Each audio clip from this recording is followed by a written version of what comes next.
DateLine. Headline news with a side order of snark.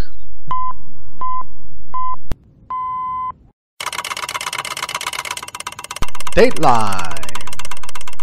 Ferguson, Missouri. Tax cheat, FBI stool pigeon, and race baiter, the Reverend Al Sharpton has been named by the President of the United States as the White House liaison to the people of Ferguson, Missouri. After the unrest with the shooting of Michael Brown, Al Sharpton moved in to gin up some press for his falling ratings for his MSNBC show.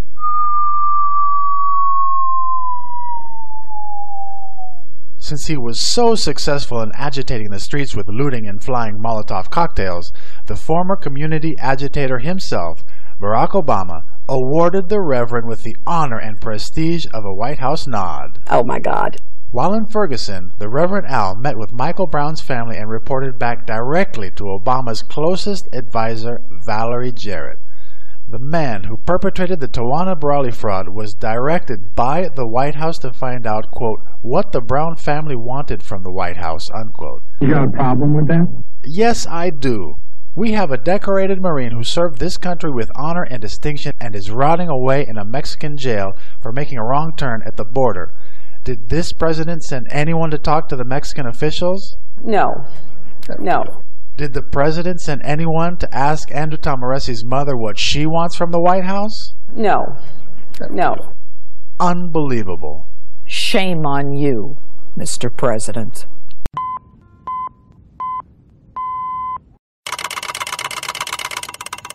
DateLine. CFJ's Speech Therapy Center. Now, those of you who are familiar with the show know that we take President Obama to task for his disastrous presidency, but this week we want to help Mr. Obama. He has a speech impediment that we want to help him cure. Say what? Bear with me now. Obama cannot refer to the terrorist army ISIS by its full name, the Islamic State of Iraq and Syria. Some say it's because he was quoted as saying that the Muslim call to prayer was one of the most beautiful sounds he had ever heard.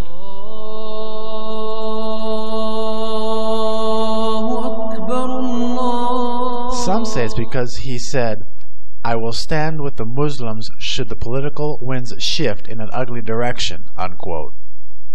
Some say he can't say ISIS, the Islamic State, because he once said, the future must not belong to those who slander the Prophet of Islam. Or maybe it was when he ended the infamous Cairo speech that was targeted to the Muslim world with the phrase, I am one of you, unquote.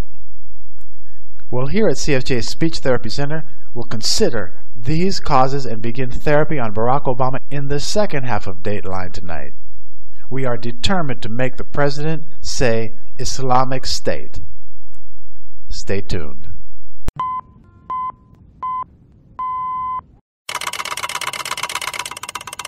DateLine. Detroit, Michigan. As the world wakes up to the barbarism of radical Islam with ISIS and Hamas, Jimmy Carter is still sleepwalking through life, just as he was sleepwalking during the rise of radical Islam under his watch as president in 1976 to 1980.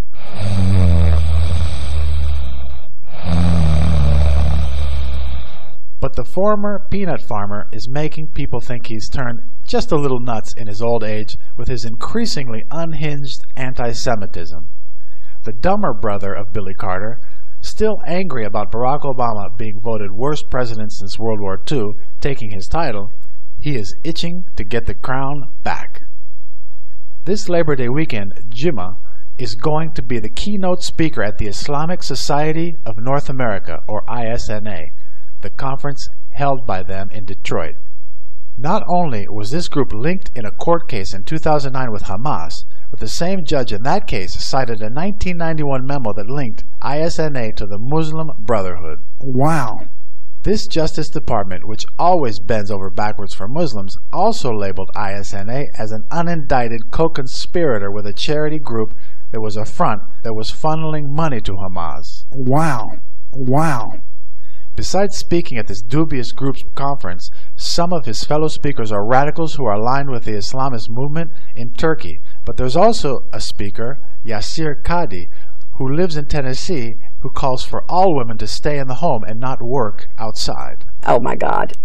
Then there's Ghulam Nabi Fai, a Virginia man who spent time in prison for receiving millions of dollars from the Pakistani intelligence service. Oh my God! Former presidents used to be elder statesmen, respected worldwide, and would never associate with radicals or felons. But leave it to a Democrat to deface the office of the presidency even after he's left the Oval Office. You're a moron!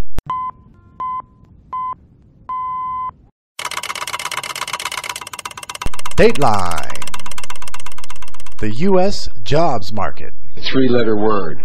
Jobs. J-O-B-S. Jobs. While liberals have been choking on their hypocrisy and cheering the same Wall Street they vilified back in 2008, just as the only example of a positive economic move by Obama, a new study that came out recently set these loons babbling back to their mom's basement.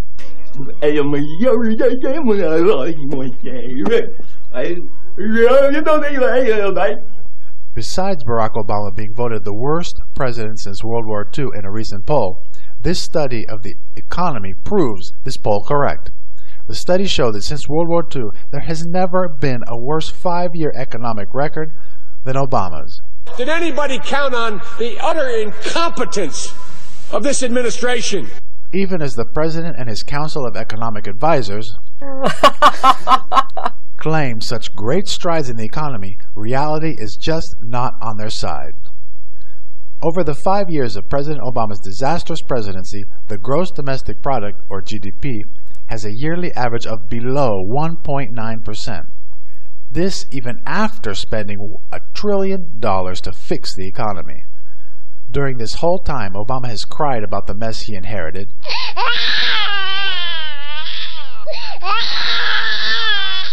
But what we on the right know is that not only did Ronald Reagan inherit a mess with the same unemployment as Obama, but Reagan inherited an energy crisis with long gas lines, and he also inherited 13 times the inflation Obama had to deal with. Oh, no, come on now, baby. No, that's true.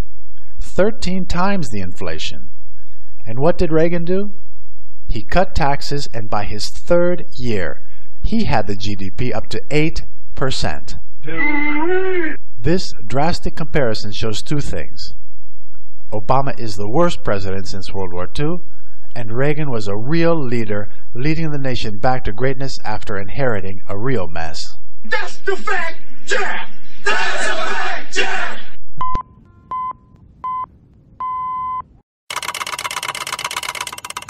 DateLine.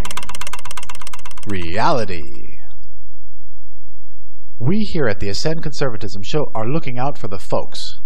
That's why we have taken it upon ourselves to help the less fortunate among us, the less intelligent among us.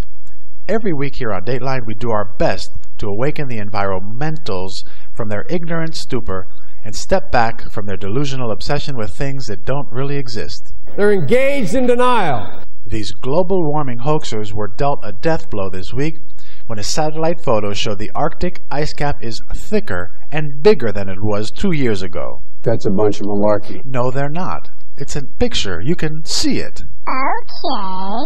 This comes 7 years after the head honcho of the hoaxers, Al Gore, gave us a dire warning to the opposite. Back in 2007, the former Vice President Gore warned the North Polar ice cap is falling off a cliff, he said. It could be completely gone in as little as 7 years, unquote. And he repeated, 7 years from now.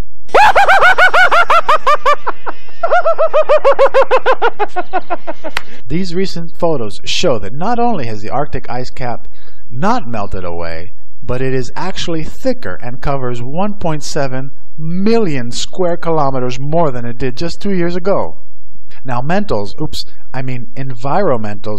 those of us on the right realized Al Gore conned you with the hoax of global warming just to make over $100 million on that fictional movie, The Inconvenient Truth. Say what? I know, it should be called The Inconvenient Lie, but he named it, not me. Al Gore got rich while he left you liberals like suckers. What we here at WAAR Radio would like to ask all you environmentals out there, when will you join us in reality and pull your head out?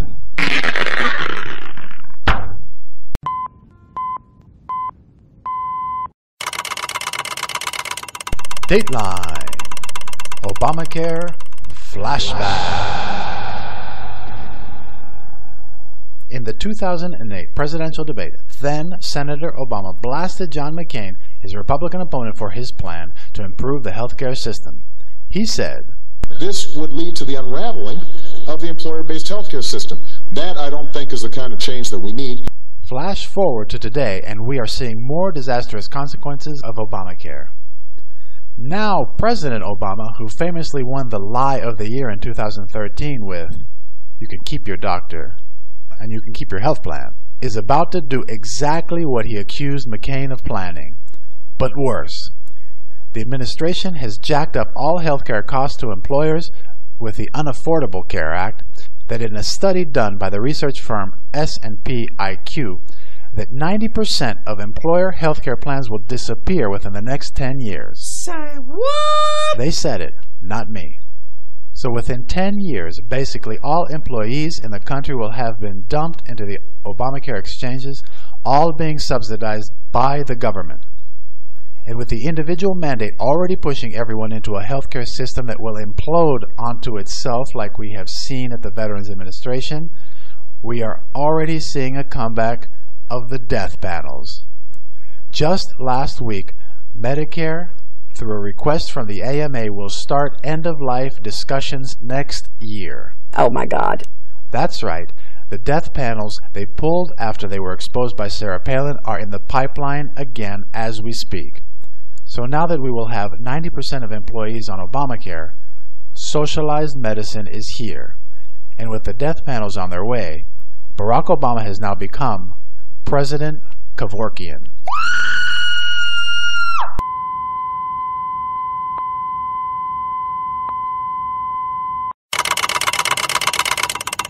DateLine, Eric Holder, update. As we continue to report here on the Ascend Conservatism Show, the most lawless Attorney General in history was ordered to turn over all the documents of the operation of Fast and Furious that caused hundreds of deaths on both sides of the Mexican-American border. These are the same documents that Holder and President Obama claimed didn't exist in the first place. Don't! These are the same documents that President Obama tried to hide by illegally using executive privilege. The only people who don't want to disclose the truth are people with something to hide. Since a D.C. judge revoked that pathetic attempt at a cover-up, these sure-to-be damning documents must be released. So let's check in on Holder at the Department of Injustice as he is getting all the papers together to be turned over to investigators. If you listen closely, you can actually hear Holder himself gathering each piece of paper dictated by the court to be turned over to investigators piece by piece. You can actually hear him gathering all the evidence now, if you listen carefully.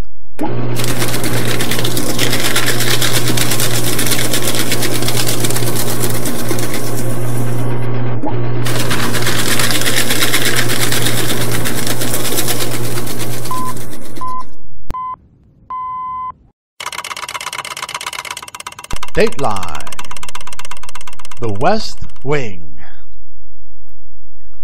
President Obama spent almost 2 weeks hobnobbing with the rich and famous in Martha's Vineyard, Champagne wishes and caviar dreams, and was widely criticized for not working on the terrorist army ISIS problem.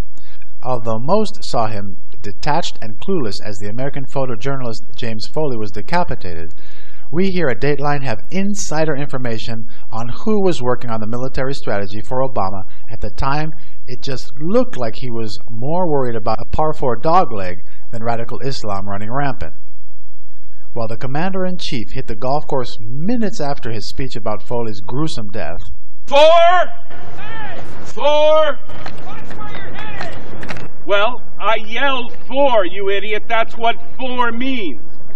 The young and inexperienced presidential advisors, the White House intelligentsia, was working on a military strategy to rein back the Islamic terrorists that perpetrated this barbaric act.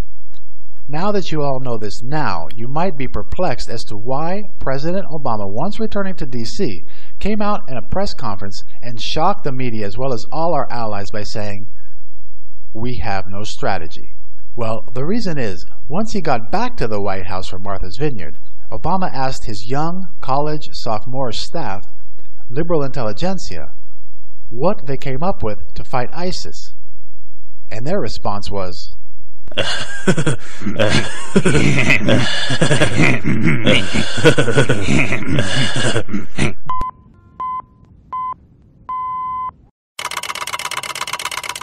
DateLine Flashback. This from our July 21st show. DateLine, Massachusetts. Secretary of State John Kerry exclaimed last week that, quote, "I get always a little uptight when I hear politicians say how exceptional we are," unquote. We, meaning American exceptionalism. This doesn't strike me as shocking as some in the pundit class have said. John Kerry was a senator for almost 30 years before taking the Secretary of State position, and up until his run for president in 2004, had written exactly one bill in the Senate after living off the taxpayers for so many years. Kerry, who arguably hasn't worked a day in his life in any real profession, has made his fortune the old-fashioned way. He married it. Kerry's first wife, Julia Thorne, was a millionairess whose father was a diplomat and publisher. Thorne met Kerry in 1963 at her family's estate in Bay Shore, New York. After she passed away, Kerry set his sights on his future fortune, his future wife. That of Teresa Heinz Kerry, who inherited the H.J. Heinz Company when her husband died. She was worth over $1 billion when Kerry first went after her. And what's so easy to understand about Kerry, uptight about exceptionalism, is that his only claim to fame is that he marries rich women. Since the president's theme song is Hail to the Chief, John Kerry should have his own theme song too. I'm just looking alone everywhere I go. People know the part it's playing.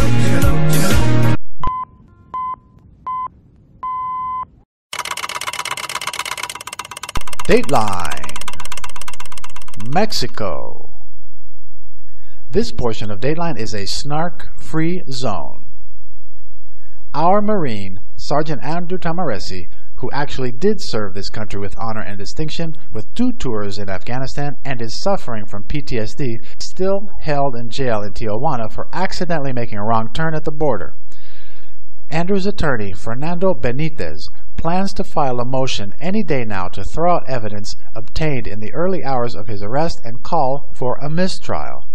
After his 8-hour detainment on March 31st, he was not given a translator to adequately explain why he was being arrested. The motion will claim that this was denying his civil rights under Mexican law. Let's phone blitz the Mexican Embassy in D.C. at 202-728-1600. That's area code 202-728-1600. Let's give them incentive to pressure the judge to declare a mistrial once Benitez files the motion and bring Andrew home where he belongs. The United States of America does not ever leave our men and women in uniform behind.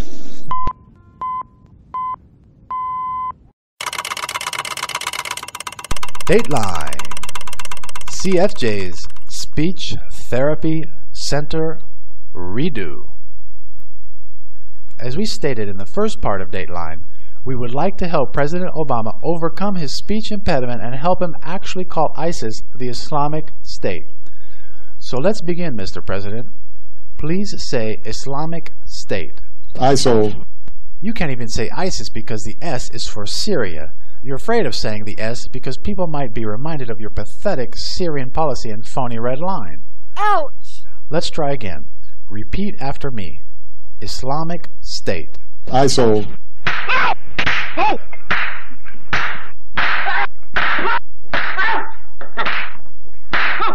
Try again. Islamic State. ISIL.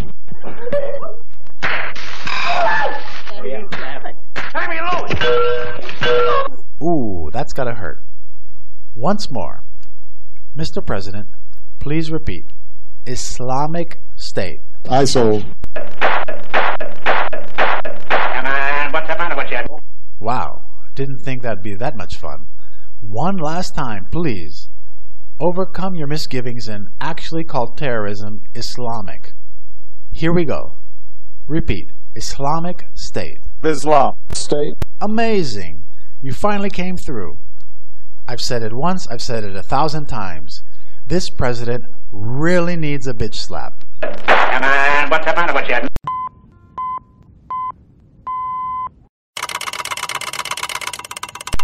And that's DateLine for this day, September 1st, 2014. We'll be back after these messages.